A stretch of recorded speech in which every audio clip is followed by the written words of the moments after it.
Herkese merhaba arkadaşlar, kanalıma hoş geldiniz. Yepyeni bir videoyla karşınızdayım. Arkadaşlar, bugünkü videomuzda Türkiye'nin başarılı ve karizmatik oyuncusu İbrahim Çelikkol'dan yepyeni görüntüler geldi.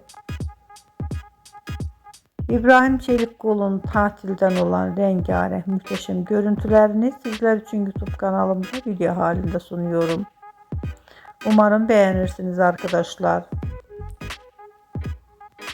Arkadaşlar, videomu beğendiyseniz kanalımı izlemeyi ve bildirim butonuna basmayı unutmayın. Şimdilik benden bu kadar olsun. Yeni videomuzda görüşmek üzere.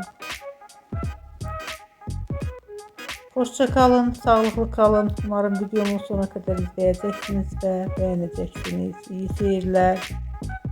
Benden bu kadar arkadaşlar. Yeni videomuzda görüşmek üzere.